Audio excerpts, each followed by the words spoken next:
Hawak ni Doña Esmeralda ang buhok ko. Mahigpit, masakit, sapat lang para maramdaman ko ang bawat hibla na tila nagbabantang mabunot mula sa anit ko. Ibinagsak niya sa mukha ko ang isang mamahaling wedding gown. Ang lambot ng tela ay isang insulto sa bigat ng sitwasyon. Isuot mo yan, utos niya. Ang bawat salita ay may kamandag. At umarte kang si Celeste ka. Kung palpak ang araw na to dahil sa'yo, Amara, sisiguraduhin kong sa kangkungan ka pupulutin. Naiintindihan mo? Hindi ako sumagot. Tumango lang ako habang pinipigilan ang mga luhang nagbabadyang tumulo. Para saan pa? Sanay na ako. Ito ang buhay ko sa anino ng aking kakambal. Ako si Amra, ang depektibo, ang may pilat. Siya si Celeste, ang perpekto, ang diyosa. At ngayon, sa araw ng kasal niya, nawawala siya. At ako, ang basahan niyang kapatid, ang pilit na isusuot sa sapatos na hindi para sa akin. Ang paglakad sa aisle ay parang paglakad sa ibabaw ng nagbabagang uling. Bawat hakbang ay isang pagdurusa. Nakatago ang mukha ko sa likod ng makapal na belo, pero pakiramdam ko ay hubad na hubad ang kaluluwa ko. Ang bawat bulong ng mga bisita ay parang mga bubuyog na gumuguhit ng sakit sa aking pandinig. Ang ganda niya, parang anghel. Bagay na bagay sila ni Sir Miguel. Kung alam lang nila, sa bawat hakbang mga alaala ang sumasagasa sa isip ko. Ang tawa ni Celeste habang tinatago ang mga libro ko. Ang pag-irap ni Ina kapag nakikita ang pilat sa aking mukha. Isang permanenteng paalala ng aksidenteng sinasabi nilang kasalanan ko. Pangit ka, Amara. Kahit kailan, hinding-hindi ka magiging katulad ko. Ang mga salita ni Celeste ay umuulit-ulit sa isip ko. Isang sirang plaka ng katotohanan. Nakatayo sa dulo ng altar ang lalaking dapat ay mapapangasawa niya. Si Miguel de la Cruz. Isang anino lamang siya sa paningin ko. Isang matangkad at makisig na figura na nababalot ng kapangyarihan. Ni hindi ko magawang salubungin ang kanyang tingin. Ano ang iisipin niya kapag nalaman niyang niloloko siya? Anong gagawin niya sa isang tulad ko? Nanginginig ang mga kamay ko sa loob ng puting guwantes. Humigpit ang hawak ko sa buke ng mga puting rosas. Nakarating ako sa altar. Ang katahimikan sa loob ng simbahan ay nakakabingi. Ang boses ng pari ay tila nanggagaling sa malayo. At ngayon, bago natin ipagpatuloy, maaari nang itaas ng groom ang belo ng kanyang bride. Ito na. Ito na ang katapusan ko. Napapikit ako ng mariin. Naramdaman ko ang marahang paggalaw ng belo. Ang malamig na hangin ng aircon sa simbahan ay dumampi sa aking pisngi at sa aking pilat. Isang malakas na singhap ang umalingaw-ngaw sa buong simbahan. Sinundan ito ng mga bulungan. Malakas, walang pigil, mga bulong ng pagtataka, ng pandidiri, ng panghuhusga. Sino yan? Hindi yan si Celeste. Diyos ko, tingnan mo ang mukha niya. Minulat ko ang aking mga mata at sinalubong ang tingin ni Miguel de la Cruz. Malamig ang kanyang mga mata. Blanco, walang emosyon. Tinitigan niya ang pilat sa aking mukha na para bang isa itong dumi na kailangang punasan. Sa isang iglap, lahat ng lakas sa aking katawan ay nawala. Naramdaman ko ang pag-init ng gilid ng aking mga mata. Isang butil ng luha ang pumatak, sinundan ng isa pa. Nakita ko sa gilid ng aking mata ang pagkataranta ng aking ina. At bilang isang magaling na artista, si Doña Esmeralda ay dramatiko at walang ingay na nawalan ng malay, bumagsak sa mga braso ng isa sa mga abay. Isang perpektong paraan para takasan ang kahihihiyan at ipasa itong lahat sa akin. Naiwan akong nakatayo doon, mag-isa, sa harap ng daan-daang estranghero, sa harap ng lalaking niloko ko, Ang pekeng nobya, ang may pilat, ang kahihiyan ay parang isang kumot na bumalot sa buo kong pagkatao. Sinasakal ako, nilulunod ako. Sa gitna ng kaguluhan, ng paglapit ng mga tao sa aking ina, ng mga bulungang lalong lumalakas, isang bagay ang nangyari. Kinuha ni Miguel de la Cruz ang mikropono mula sa kinatatayuan ng pari. Ang kanyang kilos ay kalmado ngunit matigas. Ang lahat ay natahimik, nag-aabang sa kanyang sasabihin. Inaasahan ko ang galit, ang mga masasakit na salita, ang pagpapawalang bisa sa kasal.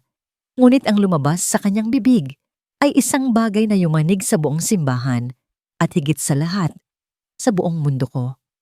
Ang kasal ay tuloy. Ang pangalan ng pamilya de la Cruz ay binuo sa loob ng 100 taon. Binuo sa dugo, pawis at karangalan. Hindi ko hahayaang mawasak yon sa loob lamang ng isang hapon dahil sa iskandalo ng isang pamilyang desperado. Iyon ang tanging nasa isip ko nang kinuha ko ang mikropono. Hindi galit, hindi pagkagulat, kalkulasyon. Ang kasal ay tuloy. Hinawakan ko ang braso ni Amara. Naramdaman ko ang panginginig niya sa ilalim ng mamahaling tela. Hinila ko siya, palayo sa mga matang mapanghusga, palayo sa mga kumikinang na kamera ng media na tila mga buwitreng nag-aabang ng sariwang karne. Hindi siya nagsalita. Hindi siya tumingin sa akin. Nakayuko lang siya habang mabilis kaming naglakad palabas ng simbahan. Ang bigat ng bawat hakbang niya ay ramdam na ramdam ko. Sa loob ng sasakyan, ang katahimikan ay mas matindi pa kaysa sa ingay na iniwan namin. Inutusan ko ang driver na umalis na. Nakatingin lang siya sa bintana, sa mga pamilyar na tanawin ng Maynila na para bang ngayon lang niya nakita. Isa itong kontrata, Amara. Ako na ang bumasag sa katahimikan, malamig, direkta, walang puwang para sa maling interpretasyon. Hindi ako nagpakasal sa iyo dahil sa kung anumang nararamdaman ko. Ginawa ko to para sa pangalan ng pamilya ko at para sa lolo ko na nasa ospital. Ang pagkansela sa kasal na ito ay magdudulot ng gulo na hindi ko kailangan ngayon. Dahan-dahan siyang lumingon sa akin, sa wakas. At sa mata niya, wala akong nakitang pagkagahaman o katusuhan na inaasahan ko sa isang taong galing sa pamilya Rivera. Ang nakita ko lang ay pagod, isang malalim na kalungkutan na tila ba matagal nang naninirahan sa kanyang pagkatao. Gagampanan mo ang papel bilang asawa ko sa publiko, pagpapatuloy ko. Ngumiti ka kapag kailangan. Maging magalang ka sa mga pagtitipon. Sa loob ng bahay, hindi ko kailangan ang kahit ano mula sa'yo. Malinaw ba? Tumango siya. Isang beses lang, at muli siyang humarap sa bintana. Gusto ko sanang magtanong, bakit siya pumayag sa kabaliwang ito? Bakit wala siyang sinabi sa simbahan? Ngunit isinara ko ang bibig ko. This was a business transaction. Her motives were irrelevant. Dumating kami sa penthouse. Ito ang mundo ko. Malinis, malawak, bawat sulok ay sumisigaw ng karangyaan at kontrol. Ngunit nang pumasok siya, tila lumiit ang buong lugar. Para siyang isang ligaw na ibon na napadpad sa isang gintong hawla. Takot siyang humakbang. Takot siyang humawak ng kahit ano. Doon ang kwarto mo, sabi ko. Itinuturo ang isang pinto sa dulo ng pasilyo. May mga damit na doon na pinadala ko para sa'yo. Huwag kang mag-alala. Hindi tayo maghahati sa iisang silid. Nakita ko ang bahagyang pagginhawa sa kanyang mga balikat. Nagpunta ako sa kusina para kumuha ng isang basong tubig. Habang pabalik, napadaan ako sa tapat ng kanyang silid. Bahagyang nakabukas ang pinto. At narinig ko ito. Isang boses mula sa telepono. Boses ng isang demonyo. Walang hiya ka. Sinira mo ang lahat. Ano na lang ang sasabihin ko sa mga kaibigan ko? Ang malas-malas mo talaga sa pamilya, Amara. Isang malaking sumpa. Kasalanan mo kung bakit umalis ang kapatid mo. Boses ni Doña Esmeralda, puno ng galit at paninisi. Hindi ko narinig na sumagot si Amara. Ang tanging naririnig ko lang ay ang mga mahinang hikbi. Isang bagay sa loob ko ang nag-init.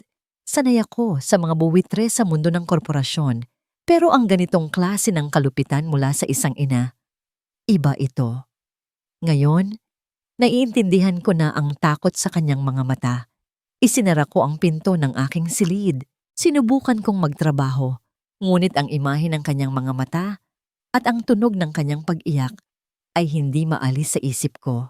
Makalipas ang isang oras, hindi ko na natiis. Kailangan kong malaman kung ayos lang siya. An obligation, I told myself.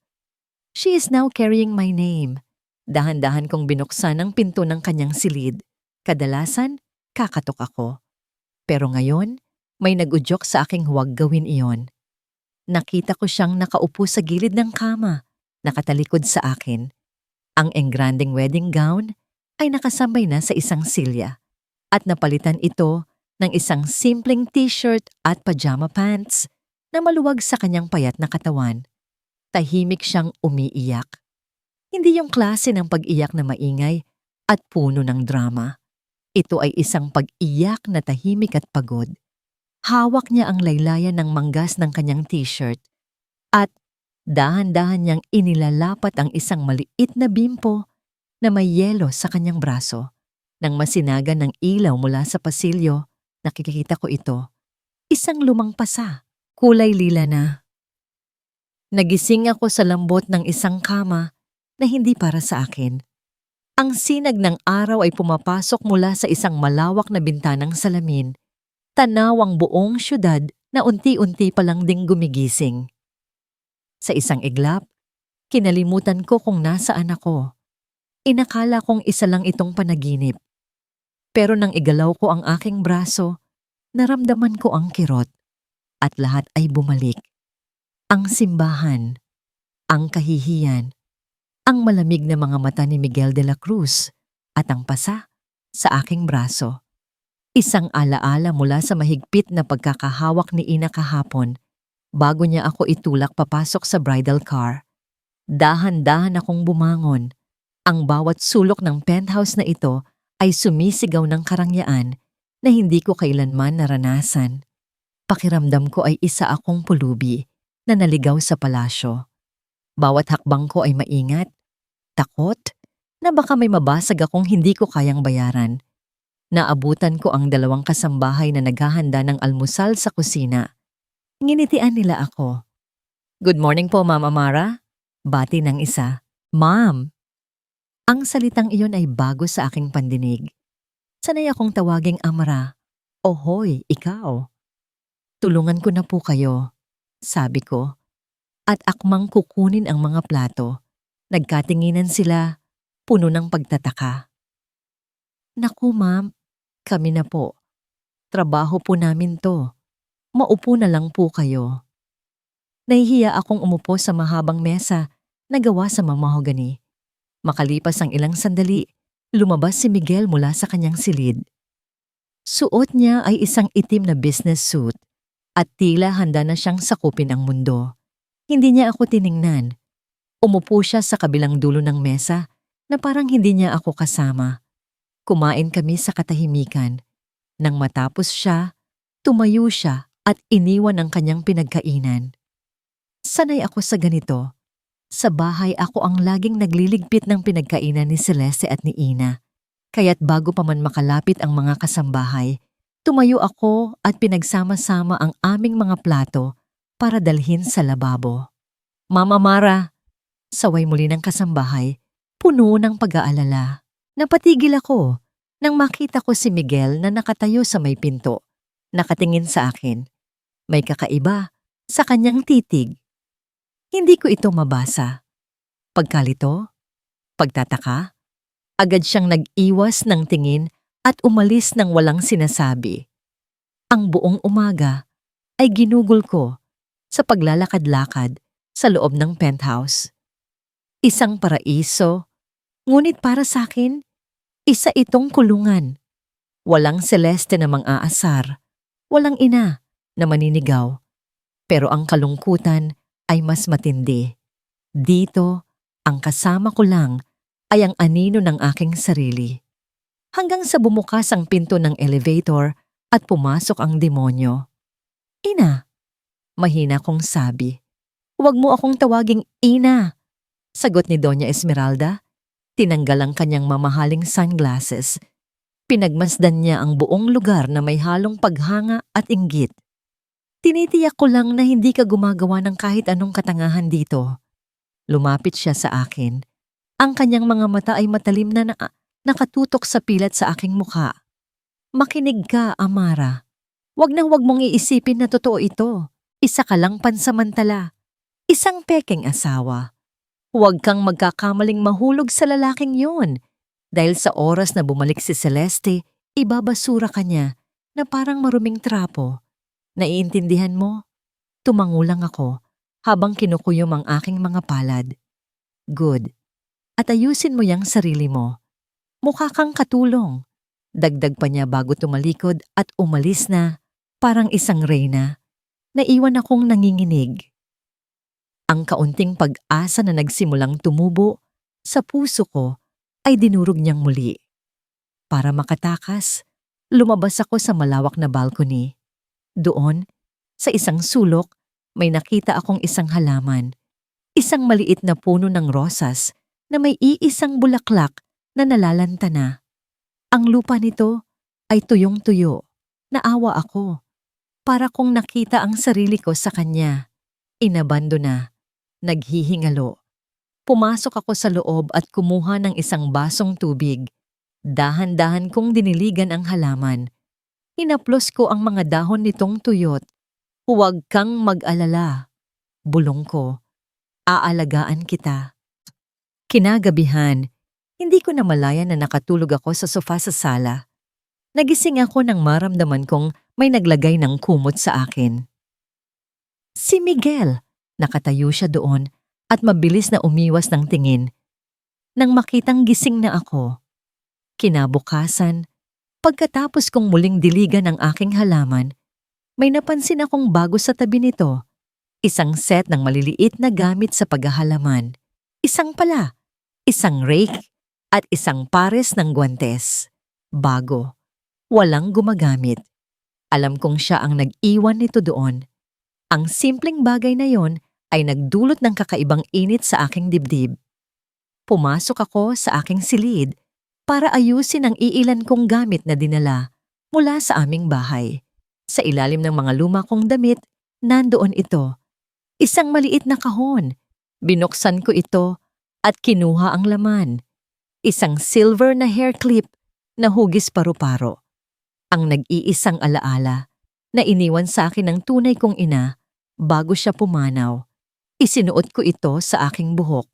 Habang tinitingnan ko ang sarili ko sa salamin, hinawakan ko ang malamig na metal ng paru-paro. Ito ang nag-iisang bagay sa mundo na nagpapaalala sa akin na minsan may isang taong tunay na nagmahal sa akin. Lumabas ako ng silid. Sakto namang palabas din si Miguel mula sa kanyang opisina sa loob ng bahay. Nagtama ang lumabas ako ng silid. Sakto namang palabas din si Miguel mula sa kanyang opisina sa loob ng bahay. Nagtama ang aming mga mata. At doon sa isang iglap, tila huminto ang mundo ko. Hindi dahil sa tingin niya, kundi dahil sa nakita ko. Sa buhok niya. Isang silver na hair clip na hugis paru-paro. Isang pamilyar na hugis na naghatid ng kuryente sa aking sistema. Isang malakas na sigaw. Ang tunog ng nababasag na bakal, alikabok, at ang mabilis na kislap ng isang paru-paro bago lamunin ng dilim ang lahat. Napahawak ako sa aking sentido. Isang matinding sakit ng ulo ang biglang umatake. Ang mga imahe ay malabo, pira-piraso, ngunit ang pakiramdam ng takot at pasasalamat. Hindi ko maintindihan. Sir, okay lang po kayo? Ang boses ni Amara ang nagpabalik sa akin sa kasalukuyan. Puno ng pag-aalala. Nakatingin siya sa akin. Ang kanyang mga mata ay nagpapakita ng tunay na kaba. I'm fine. Mabilis kong sagot, mas malamig kaysa sa gusto kong iparinig. Nag-iwas ako ng tingin at naglakad palayo. Pero ang imahe ng paru-paro ay nakatatak na sa isip ko. Hindi ito ordinaryong alaala. May koneksyon ito sa kanya at kailangan kong malaman kung ano yon.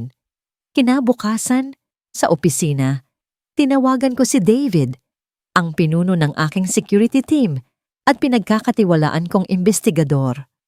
May ipapahanap ako sa'yo, sabi ko, direkta. Lahat ng impormasyon tungkol sa pamilya Rivera, partikular na ang isang aksidente, maraming taon na ang nakalipas, isang aksidente kung saan nasaktan si Amara Rivera. Masusunod, sir, sagot ni David, walang dagdag na tanong. Hindi ako mapakali. Ang kasal na ito ay dapat sana'y isang simpleng transaction lang. Pero habang tumatagal, mas lalo itong nagiging komplikado. May mali sa kwento ng pamilyang ito at ang babaeng may pilat na asawa ko ngayon ay nasa gitna ng lahat ng ito. Kinahapunan, nagpasya akong gawin ang isang bagay na hindi ko inaasahan. Bibisitahin ko ang biyenan ko. Sabi ko sa aking sekretarya, ang mansyon ng mga Rivera ay malaki, ngunit kulang sa init na mayroon ng penthouse ko. Sinalubong ako ni Doña Esmeralda na may peking ngiti. Miguel, hijo, anong sorpresa? Gusto ko lang pong kumustahin kayo, Doña Esmeralda, at personal na magpasalamat sa pagpapahintulot na pakasalan ko ang inyong anak. Sabi ko, pinipiling mabuti ang aking mga salita. Naku, wala yon. Para na rin kitang anak. Naglakad-lakad kami sa kanilang hardin. Ito ang perpektong pagkakataon. Maganda ang lugar na ito, sabi ko. Tila nagmamasid lang. Mukhang marami nang nagbago. Naalala ko, noong bata pa ako, madalas akong maglaro sa parke malapit sa lumang bahay ninyo. Sa may Villa Paraiso, tama ba? Nakita ko ito. Isang mabilis na kislap ng takot sa kanyang mga mata bago niya ito agad na itinago sa likod ng isang pilit na tawa mo. Oo. Matagal na yon. Isang masamang alaala ang nangyari doon, ang aksidente ni Amara, kaya kami lumipat. Ganoon po ba? Nakakalungkot isipin. Sabi ko, hindi inaalis ang tingin sa kanya. Alam ko na, may itinatago siya. Pagbalik ko sa penthouse, naabutan ko si Amara sa kusina, nagtitimpla ng kape. Nang makita niya ako, nataranta siya. Sa kanyang pagmamadali, natabig niya ang tasa at natapon ang mainit na kape sa mga importanteng papeles na dala ko. Nako, sorry po. Sir, sorry! Sabi niya, nanginginig habang sinusubukang punasan ang mga papel gamit ang kanyang kamay. Inaasahan kong magagalit ako. Pero hindi.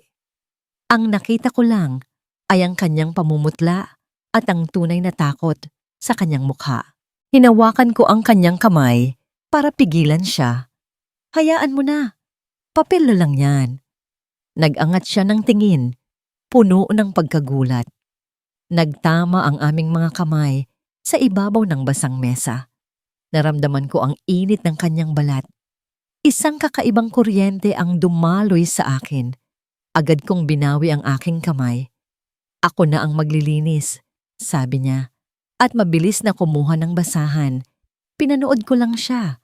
Sa lahat ng babaeng nakilala ko, siya lang ang natakot sa akin dahil sa isang natapong kape.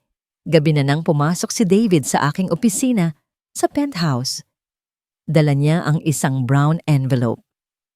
Sir, ito na po ang mga paunang impormasyon. Binuksan ko ito. Mga bank statement, mga larawan.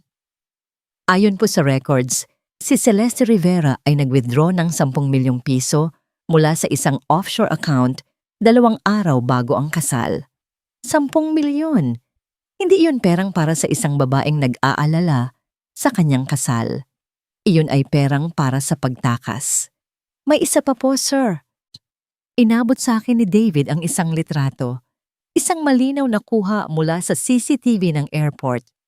Nasa litrato si Celeste nakangiti at kahalikan niya ang isang lalaki.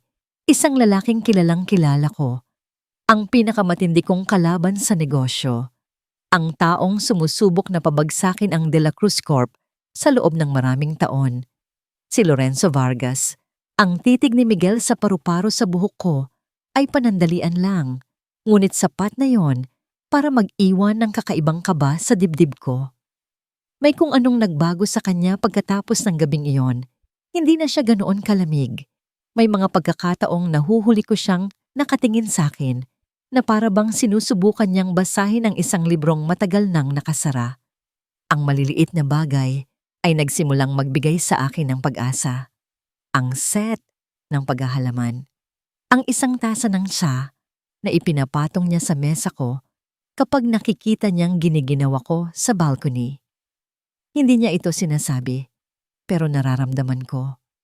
Isang maliit, marupok na pag-asa na baka pwede pala.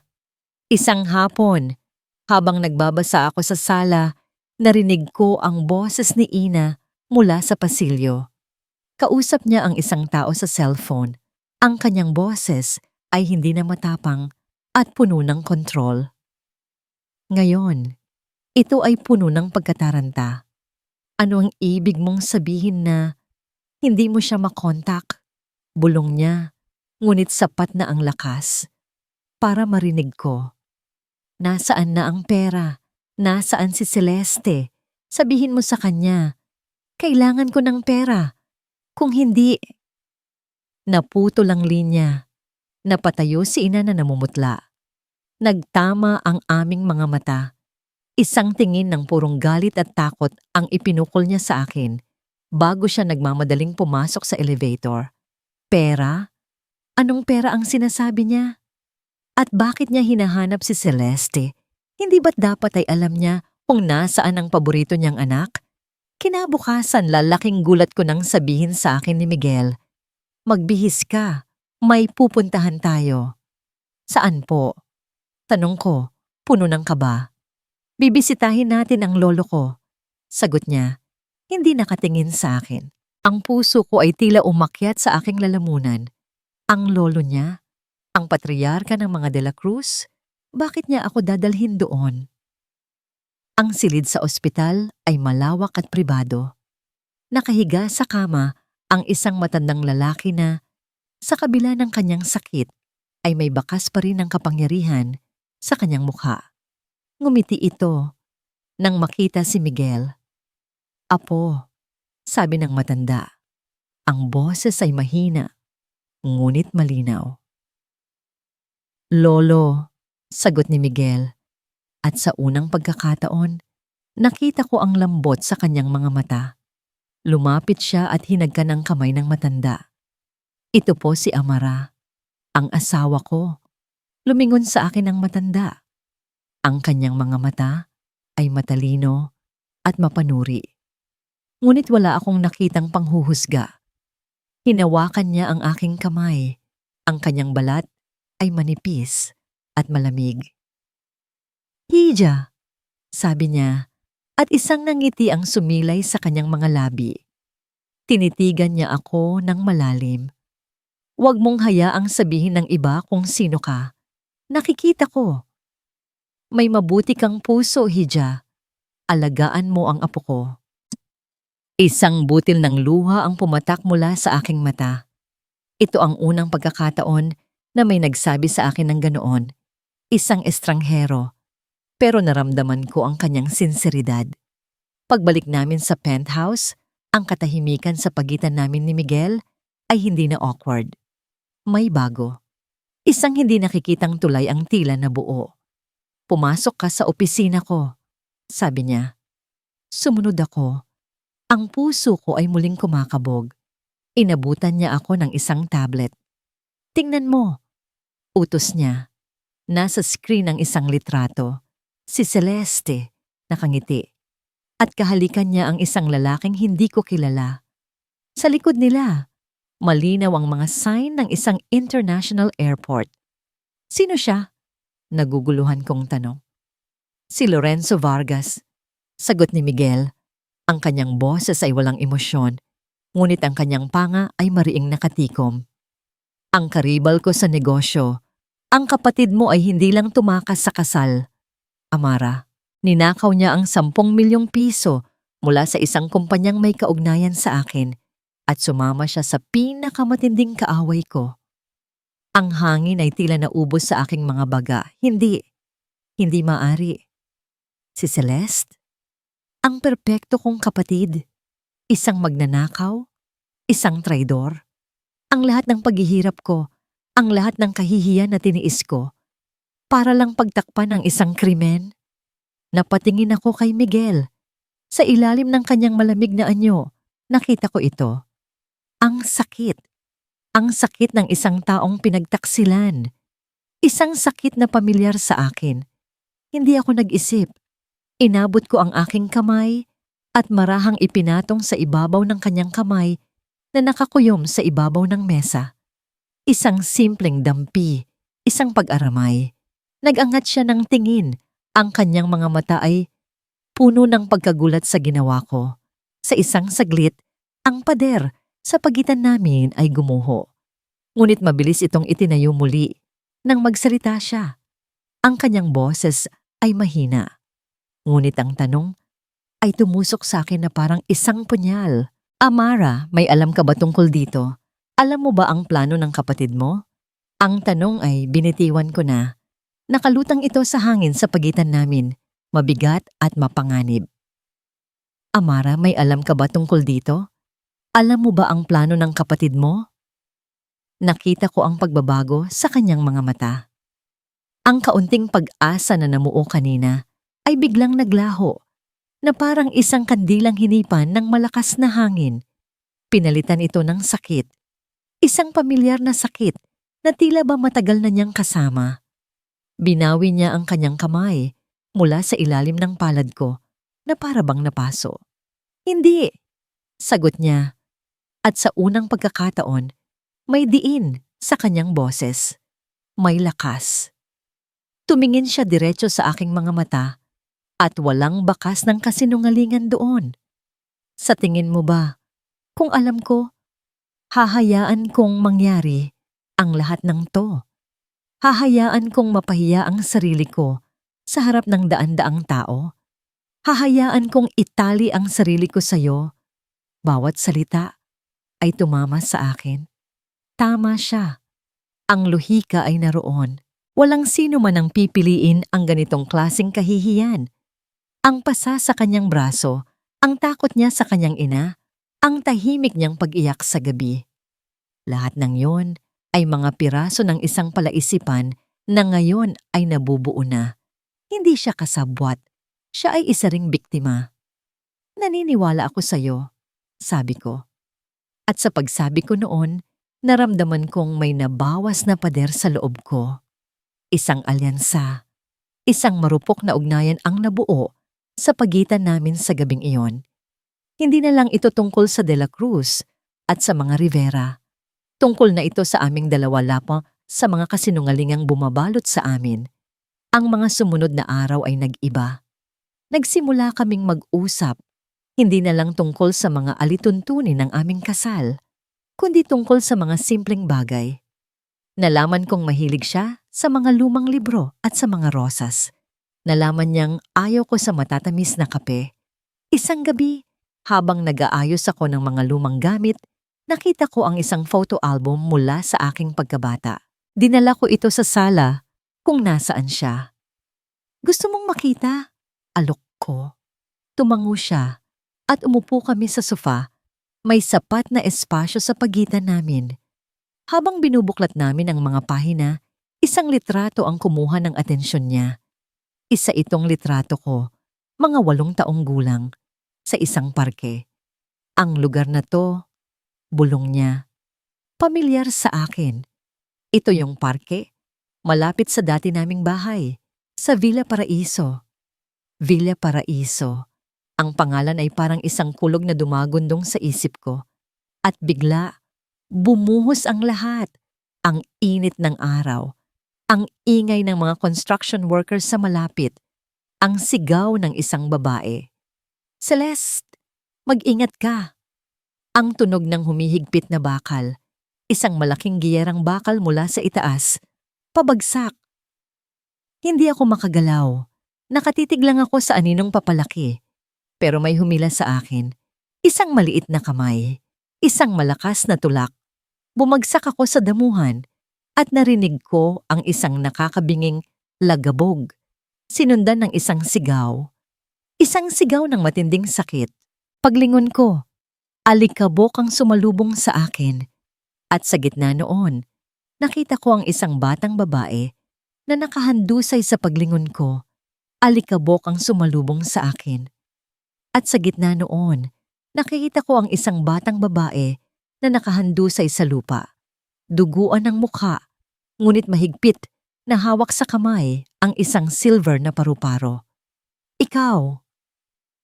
Ang bulong ni Miguel ay humila sa akin pabalik sa kasalukuyan. Ang kanyang mga mata ay hindi na blangko o malamig. Ngayon, ang mga ito ay puno ng isang emosyon na hindi ko pa kailanman nakita.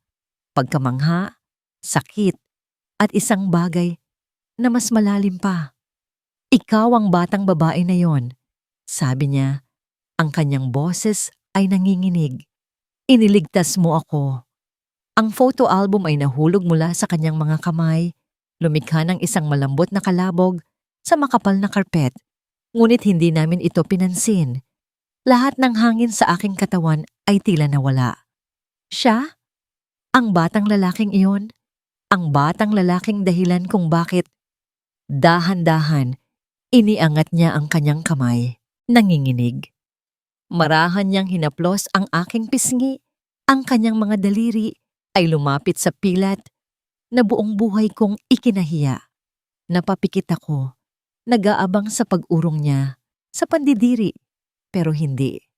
Ang kanyang paghaplos ay magaan, puno ng pag-iingat, puno ng pagsisisi. Ito.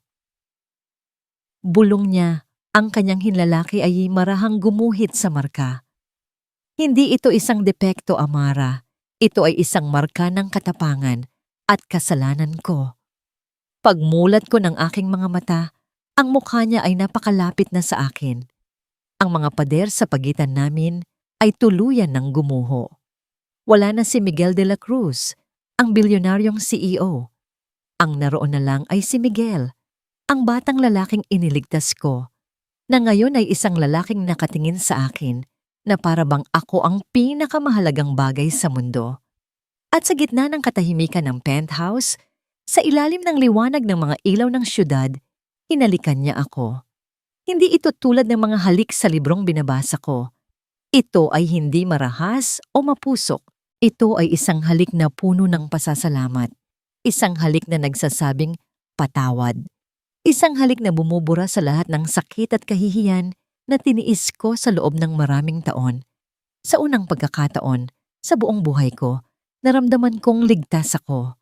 Naramdaman kong maganda ako. Naramdaman kong mahal ako.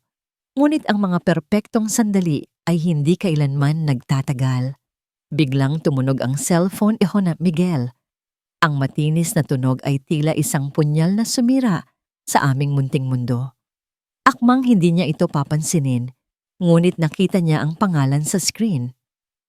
Si Doña Esmeralda, sabi niya. May kung anong kaba ang gumapang sa aking dibdib. Sinagot niya ang tawag. Hello? Ano? Saan? Sige, papunta na kami. Ang kanyang mukha ay seryoso. Kailangan nating umalis. Ang nanay mo. May mahalaga daw siyang sasabihin tungkol sa totoong nangyari sa aksidente. Nagkita kami sa isang mamahaling coffee shop. Nakaupo si Ina sa isang sulok. Ang kanyang mukha ay basang-basa sa luha. Isang perpektong larawan ng isang nagdadalamhating ina.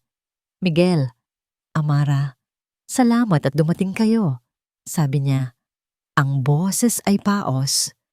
Ano po ito, Doña Esmeralda? Tanong ni Miguel. Ang kanyang tono ay protektibo habang umuupo kami. Humagulgol si Ina.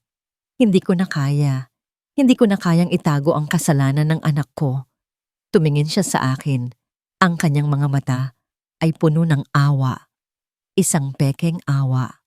Patawarin mo ako, Amara. Pero kailangang malaman ni Miguel ang totoo.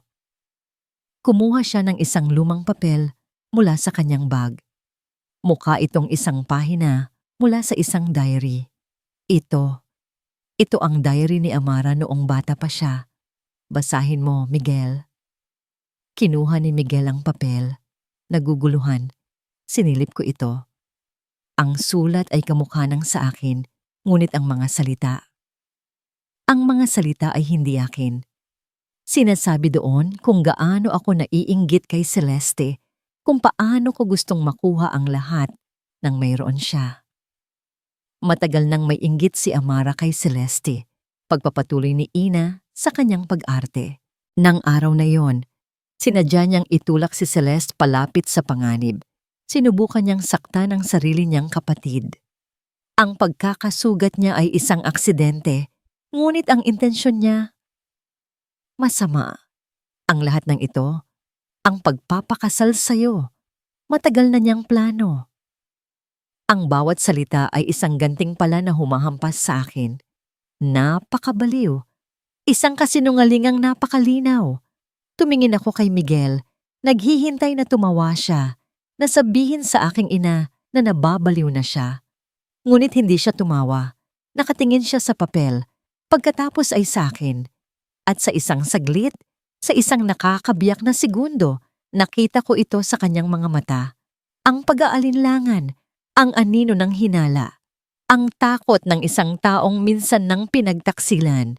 Ang isang segundong yon ay sapat na. Ang mundo kong binuo niya sa isang halik ay gumuho sa isang titig. Kung yan ang gusto mong paniwalaan. Bulong ko, ang aking boses ay basag. Hindi ko na siya hinintay sumagot. Tumayo ako at tumakbo. Palayo sa kanya. Palayo sa kasinungalingan ng aking ina. Pagdating ko sa penthouse, ang paraiso ay naging impyerno muli. Nagmamadali kong inilagay ang iilan kong damit sa isang bag. Ang huling kinuha ko ay ang wedding ring na nasa aking daliri. Hinubad ko ito at marahang ipinatong sa ibabaw ng glass table. Ang kinang nito ay tila nangungutya sa akin. Nang bumukas ang pinto ng elevator sa lobby, ang tanging gusto ko lang ay maglakad palayo at hindi na lumingon pa.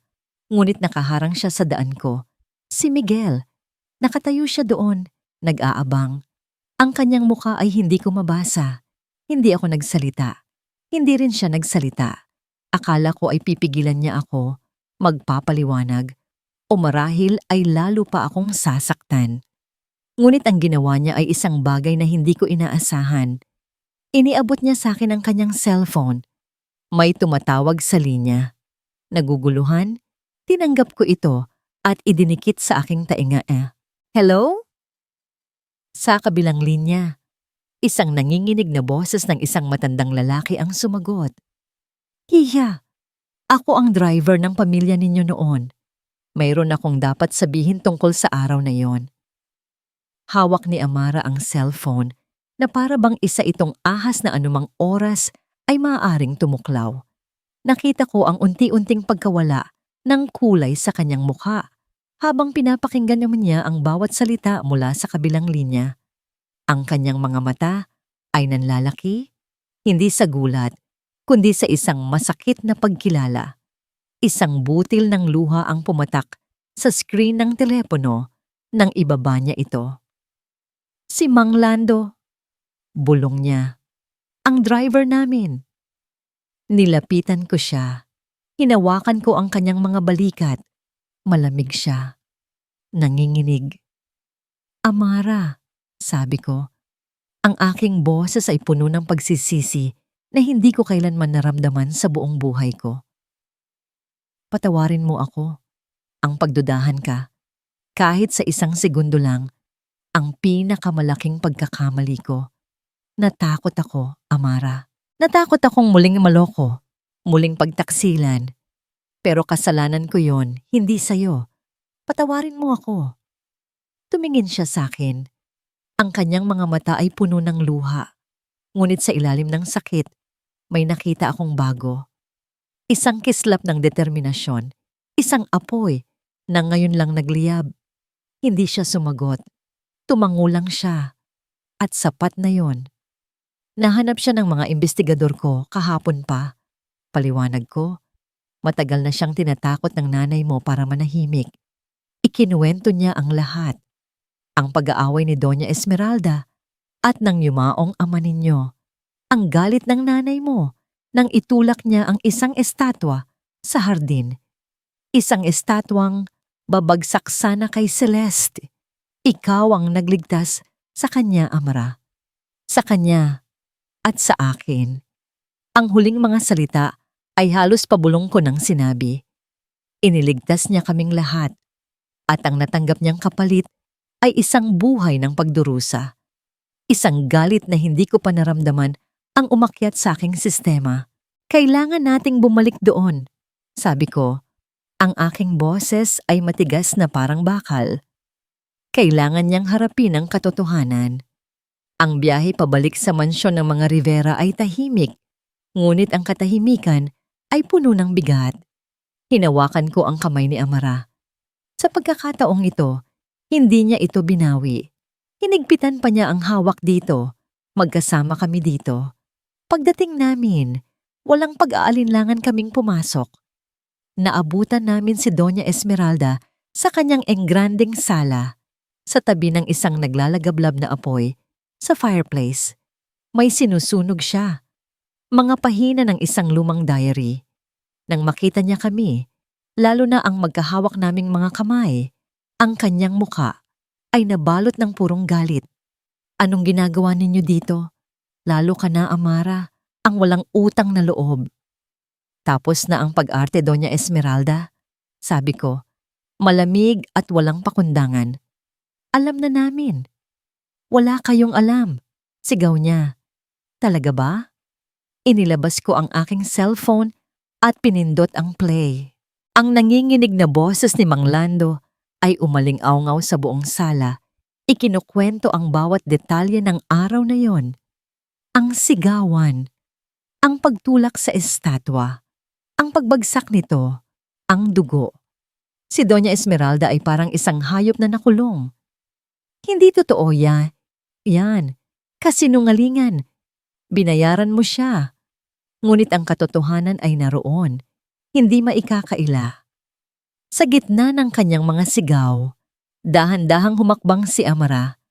Ang babaeng laging nakayuko ay ngayon, sa unang pagkakataon, ay taas noong hinarap ang kanyang ina. Walang galit sa kanyang mukha. Tanging isang malalim, nakakapanlumo na kalungkutan. Huminto siya sa harap ni Doña Esmeralda. Ang lahat ng ingay ay tila naglaho. At sa katahimikan, tinanong niya ang nag-iisang tanong na mahalaga. Bakit, Nay? Ang simpleng tanong na yon, ang tuluyang nagpaguho sa lahat ng depensa ni Doña Esmeralda. Bakit? Sigaw niya pabalik. Ang kanyang boses ay basag at puno ng lason na naipon sa loob ng maraming taon. Dahil perpekto dapat si Celeste. Siya ang maganda. Siya ang pag-asa ko. Pero ikaw ang naging buhay na paalala ng pagkakamali ko. Sa tuwing tinitingnan ko ang pilat sa mukha mo, ang sarili kong kasalanan ang nakikita ko. Mas madaling kamuhian ka kaysa kamuhian ang sarili ko. Mas madaling parusahan ka kaysa harapin ang katotohanang ako. Ako ang sumira sa'yo. Ang kanyang pag-amin ay isang pagsabog. Isang maruming sikreto na sa wakas ay lumabas. Pagkatapos ng huling salita, ang lahat ng lakas ay tila nawala sa kanya. Napaluhod siya sa sahig, humahagulgol na parang isang batang nawawala. Ang reyna ay tuluyan ng bumagsak. Ang eksena ay karimari-marim. Ngunit si Amara ay hindi gumalaw. Pinanood niya lang ang pagguho ng babaeng nagdulot sa kanya ng labis na sakit. Dahan-dahan, lumapit siya. Hindi para manakit. Hindi para manumbat. Huminto siya sa tabi ng kanyang ina na nakaluhod. At sa isang boses na mahinahon, ngunit may bigat ng isang katapusang hindi na mababago, sinabi niya, "Tapos na po ang lahat." Huminto ako sa tabi ng kanyang ina na nakaluhod. At sa isang boses na mahinahon, ngunit may bigat ng isang katapusang hindi na mababago, Sinabi ko, tapos na po ang lahat. Pagkatapos ng mga salitang yon, isang kakaibang katahimikan ang bumalot sa akin. Wala nang galit, wala nang sakit. Tanging isang malawak na espasyo ng kawalan. Naramdaman ko ang marahang paghawak ni Miguel sa aking braso at hinayaan ko siyang akayin ako palabas ng bahay na yon, palayo sa mga guho ng aking nakaraan. Ang mga sumunod na araw ay malabo. Inasikaso ni Miguel ang lahat. Ang mga abogado, ang pulis, ang media.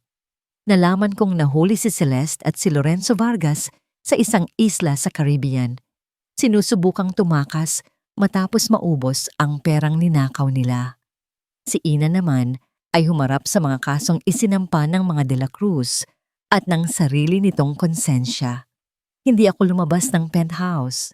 Ginugol ko ang oras sa pag-aalaga sa halaman kong rosas sa balcony na ngayon ay malusog na at may mga usbong ng bagong bulaklak.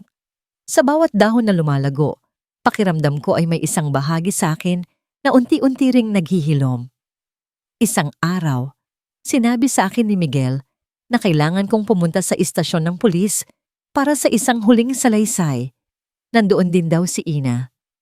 Hindi mo kailangang gawin kung hindi mo kaya, sabi niya, puno ng pag-aalala.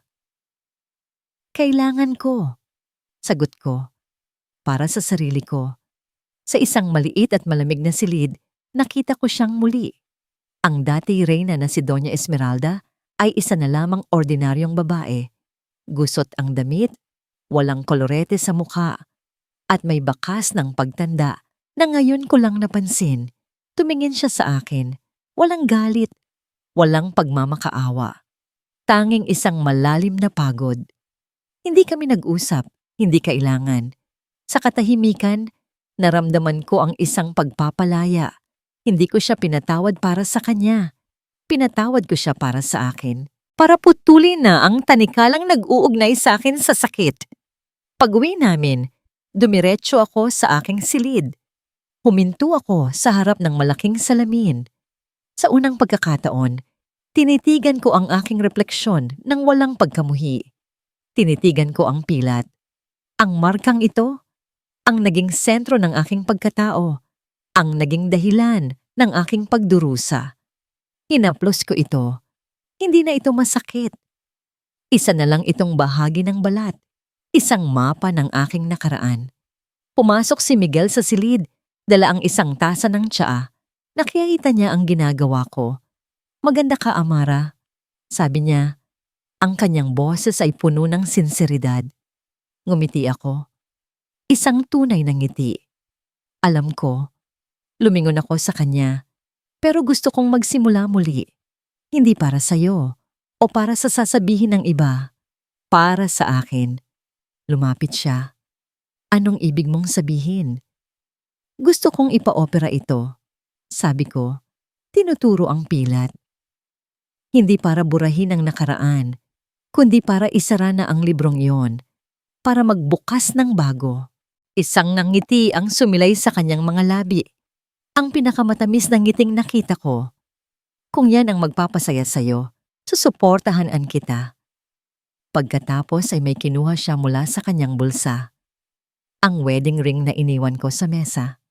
Nang una kitang pakasalan, iyon ay para sa pangalan ng pamilya ko. Sabi niya, ang kanyang mga mata ay seryoso at malalim. Nang manatili ako sa iyo sa simbahan, iyon ay dahil sa isang kakaibang awa at kuryosidad. Lumuhod siya sa harap ko, hawak ang singsing. Pero ngayon, Amara Rivera, ngayon, gusto kitang pakasalan dahil mahal kita. Mahal ko ang katapangan mo. Mahal ko ang kabutihan ng puso mo. Mahal kita, kasama ang lahat ng pilat mo, nakikita man o hindi. Will you marry me again? This time for real. Ang mga luha ay muling dumaloy sa aking mga pisngi. Ngunit hindi na ito luha ng kalungkutan. Ito ay luha ng purong kaligayahan. Yes, bulong ko. Oo, Miguel, pakakasalan kita. Isinuot niya muli ang singsing sa aking daliri. Sa pagkakataong ito, Perpekto na ang sukat nito. Makalipas ang 1 linggo, nasa ospital na ako, nakahiga sa isang kama, handa na para sa operasyon. Hawak ni Miguel ang kamay ko. Hindi niya ito binibitawan. "Natatakot ka ba?" tanong niya. Umiling ako. Isang kakaibang kapanatagan ang dumaloy sa aking mga ugat. Hindi. Dahil alam kong pagmulat ko, ikaw ang una kong makikita. Ngumiti siya at hinalikan ang aking noo. Pangako yan. Naramdaman ko ang unti-unting pagbigat ng aking mga talukap habang nagsisimulang umepekto ang anesthesia. Ang mga ingay sa paligid ay unti-unting humina. Ang huling imahe sa aking isipan bago ako tuluyang lamunin ng dilim ay ang kanyang mukha. Puno ng pagmamahal, puno ng pag-asa, puno ng aming kinabukasan. 1 taon na ang lumipas. Ang sinag ng hapon ay ginintuan at ang tawa ng mga bata ay musika sa aking pandinig. Nakaupo ako sa isang bench sa ilalim ng isang malaking puno ng mangga. Binabasahan sila ng isang kwento tungkol sa isang prinsesang nagligtas sa sarili niya. Ang mga bata, mga ulila, mula sa bahay ampunan na itinayo ng aming foundation, ay matamang nakikinig. Ang kanilang mga mata ay bilog at puno ng pagkamangha. At kaya, mga bata, pagtatapos ko sa kwento, hindi niya kailangan ng prinsipe para iligtas siya dahil natagpuan niya ang lakas sa loob ng kanyang sarili. Nagpalakpakan sila. Ngumiti ako. Isang nangiting abot hanggang sa aking mga mata. Isang nangiting malaya. Mukhang may karibal na ako sa puso ng asawa ko. Isang pamilyar na boses ang narinig ko mula sa aking likuran. Lumingon ako at nakita ko si Miguel, nakasandal sa puno. Ang kanyang mga braso ay magkasalikop sa dibdib at sa kanyang mga labi ay may isang mapagmahal na ngiti. "Kailangan mo talagang galingan, Mr. De La Cruz," biro ko. Nagpaalam ako sa mga bata at lumapit sa kanya. Agad niyang hinawakan ng aking kamay. Ang kanyang mga daliri ay isiniksik sa pagitan ng mga daliri ko. Magkasama kaming naglakad palayo sa bahay ampunan, patungo sa dalampasigan kung saan nag-aabang ang papalubog na araw. Ang hangin ay sariwa, may dalang amoy ng alat. Pinanood namin ang paglubog ng araw. Ang langit ay nagkulay kahel at lila. Naalala mo pa ba ang sinabi mo sa akin 1 taon na ang nakalipas? Tanong niya. Ang kanyang tingin ay nasa malayo. "Ang alin doon?" sabi ko. "Masyado ka nang maraming sinasabi itong mga nakaraang buwan." Ngumiti siya. "Sinabi mong pinatawad mo na siya." Natigilan ako. Tumango ako. Oo, kinailangan ko. Para sa sarili ko. Iniisip ko yun palagi. Pagpapatuloy niya. Kung paano mo nagawang magpatawad matapos ang lahat. At naisip ko, ikaw talaga ang nagligtas sa akin, Amara. Hindi lang mula sa isang aksidente noong bata pa tayo. Iniligtas mo ako mula sa isang buhay na walang pakiramdam. Isang buhay na puno ng pagdududa at pader. Tinuruan mo akong magtiwala muli. Humarap ako sa kanya. Ang pagmamahal ko para sa lalaking ito ay umaapaw sa aking puso. "Hindi ko yun ginawang mag-isa," sagot ko. "Magkasama nating ginawa. Tinuruan mo akong makita ang halaga ko." May kinuha siya mula sa bulsa ng kanyang coat. Isang maliit, nakabalot na regalo. "Ano ito?" tanong ko. Puno ng pagtataka. "Buksan mo," sabi niya. Ang kanyang mga mata ay kumikinang sa pananabik. Maingat kong tinanggal ang pambalot. Sa loob ng kahon ay may isang bagay na nagpabilis ng tibok ng aking puso. Isang pares ng maliliit na sapatos ng sanggol. Puting-puti. Perpekto. Napatingin ako sa kanya, ang mga luha ay nagsisimulang mamuo sa aking mga mata. Tumango lang siya, hindi na makapagsalita. Ang kanyang kaligayahan ay malinaw na nakikita sa kanyang mukha. Hinaplos ko ang aking tiyan. Isang sikreto na ako lang ang nakakaalam Sa loob ng ilang linggo, isang bagong simula, isang bagong buhay. Niyakap niya ako, mahigpit, puno ng pangako. Naramdaman ko ang paghalik niya sa ibabaw ng aking ulo. Mahal kita, Amara de la Cruz, bulong niya sa aking buhok. Mahal din kita, Miguel, sagot ko. Marahan siyang humiwalay sa yakap at hinawakan ang aking mukha. Ang kanyang mga daliri ay dahan-dahang gumuhit sa aking pisngi, sa mismong lugar kung saan dating nakatatak ang isang pilad. Makinis na ang balat doon ngayon, ngunit alam naming pareho na ang marka ay hindi kailanman tuluyang nawala. Ito ay naging bahagi na ng aming kwento. Ito ang nagligtas sa akin, sabi niya. Ang kanyang mga mata ay nakatitig sa akin. Ngumiti ako at inilagay ang aking kamay sa ibabaw ng kanyang kamay. Hindi, sagot ko. Ang aking boses ay puno ng katiyakan at pagmamahal na sa wakas ay natagpuan. Ang pagmamahal mo ang nagligtas sa ating dalawa. At dito nagtatapos ang kwento ni na Miguel at Amara. Maraming salamat sa inyong walang sawang pagsubaybay at pakikinig. Ang bawat kabanata na inyong sinamahan ay isang piraso ng aking puso na ibinahagi ko sa inyo. Habang isinusulat ko ang kwento ni Amara, naramdaman ko ang kanyang sakit, ang kanyang pag-iisa, at higit sa lahat, ang kanyang hindi matatawarang lakas. Nais kong iparating sa pamamagitan ng kanyang kwento na ang mga pilat, nakikita man o hindi, ay hindi simbolo ng kahinaan, kundi mga marka ng ating katatagan, mga paalala ng mga laban na ating napagtagumpayan. Sana'y napulutan ninyo ng inspirasyon ang kanilang paglalakbay. Ang pag-ibig na tunay ay hindi naghahanap ng perpektong tao, bagkus ito ang nagbibigay ng liwanag sa mga hindi perpektong bahagi ng ating pagkatao.